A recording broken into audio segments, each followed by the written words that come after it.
고린도전서 8장 1절 우상의 제물에 대하여는 우리가 다 지식이 있는 줄을 아나 지식은 교만하게 하며 사랑은 덕을 세우나니 율법의 핵심은 하나님을 사랑하고 네 이웃을 사랑하라입니다. 십계명을 비롯한 수많은 법조문이 있지만 그 정신은 하나님의 사랑에 근거하고 있습니다. 예수님 당시에 유대인들은 율법을 지키고 더 철저히 지키려는 바리새인과 율법학자들을 존경하고 따랐습니다. 하지만 예수님은 바리새인과 율법학자들을 책망하시며 율법의 겉모양은 하나님을 섬기고 있지만 더 중요한 정신을 잃어버리고 있음을 책망하셨습니다. 누가복음 11장에 화에 있을진저 너희 바리새인이요 너희가 박하와 운양과 모든 채소의 11조는 들이되 공의와 하나님께 대한 사랑은 버리는도다. 그러나 이것도 행하고 저것도 버리지 말아야 할지니라고 말씀합니다. 예수님은 바리새인들의 지식과 드러난 행위가 잘못이라 말씀한 것이 아니라 그 지식을 사용함에 있어 정의롭지 못함을 말씀한 것입니다. 즉 하나님에 대한 사랑과 사람에 대한 긍휼함이 없는 의를 책망하신 것입니다. 인간은 누구나 죄인입니다. 아무리 철저한 율법가라 할지라도 실수로라도 잘못을 범할 수 있습니다. 그런데 말씀을 가르치는 지도적 위치에 있는 이들이 율법을 자랑하면서 하나님의 자비와 은혜 없이 율법의 법조문만 가지고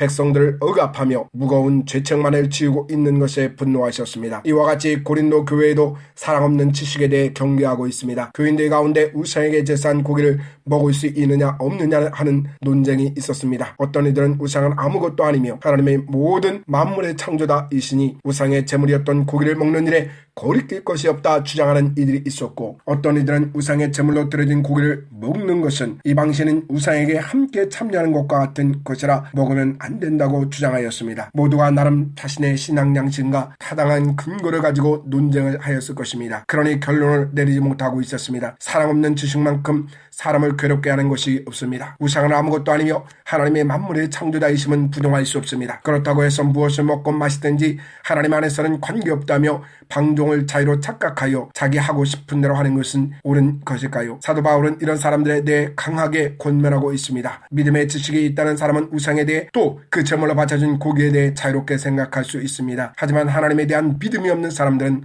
우상을 신으로 믿고 있으며 제물을 먹을 때 그들의 신에 참여하는 것으로 여겼습니다. 또한 유대인들에게도 엄격하게 금지되는 것으로 함께 음식을 나눈다는 것은 친교를 의미하기 때문입니다. 예수님이 친히 제정하신 성례인 성만찬의 의미도 주님의 살과 피에 참여하는 것입니다. 사도행전 15장의 최초의 예루살렘 회의에서도 이방인 신자들에게 우상의 제물을 금지하는 것이 좋다고 권면하였습니다. 요한계시록 2장에도 그러나 내게 책망할 일이 있노라 자칭 선지자라 하는 여자 이세벨을 내가 용납함이니 그가 내 종들을 가르쳐 꿰어 행음하게 하고 우상의 제물을 먹게 하는도라고 책망합니다. 다른 이의 신앙 양심과 믿음을 배려하지 못하는 지식이 과연 칭찬할 만한 믿음이 되겠습니까? 이처럼 자신의 지식과 믿음만이 강하고 올바른 것처럼 교만하게 행동하는 것은 다른 사람의 믿음을 없이 여기는 것이며, 특히 연약한 믿음인 경우 거리낌을 가지고 제물된 음식을 먹음으로 양심이 약해지거나 더러워져 상처를 입게 되는 것입니다. 올바른 신앙적 지식이라면 다른 이들의 양심과 믿음을 무너뜨리는 것이 아니라 세워주어야 합니다. 지금도 교만한 지식의 폐해가 얼마나 많습니까? 11조 문제, 주의성수 문제, 직분의 문제 등등. 예수님은 율법의 완성자입니다. 율법을 주신 하나님의 명확한 뜻이 무엇인지를 알려주셨습니다. 하나님의 변함없는 사랑에 근거한 율법만이 생명을 살리게 됩니다. 어떤 이들은 율법의 11조와 안식일은 폐기되었다고 주장합니다. 그렇습니다. 하지만 왜 폐기되었는지가 중요합니다. 예수님은 십자가에서 피 흘려 인간의 죄 문제를 단숨에 해결하셨습니다. 율법의 요구인 하나님께 대한 성결함, 의의를 이루셨습니다. 그래서 더 이상 율법으로 정죄를 당하지 않게 되었습니다. 이제는 예수님 안에서 율법의 요구가 이루어졌습니다. 그러니 내 마음대로 살아도 상관없다고 주장하는 것은 진실한 믿음을 가진 사람의 모습은 아닙니다. 오히려 갈라디아서 2장에서 내가 그리스도와 함께 십자가에 못 박혔나니 그런즉 이제는 내가 사는 것이 아니요 오직 내 안에 그리스도께서 사시는 것이라. 이제 내가 육체 가운데 사는 것은 나를 사랑하사 나를 위하여 자기 자신을 버리신 하나님의 아들을 믿는 믿음 안에서 사는 것이라는 고백과 고린도전서 8장에서 그러므로 만일 음식이 내 형제를 실족하게 한다면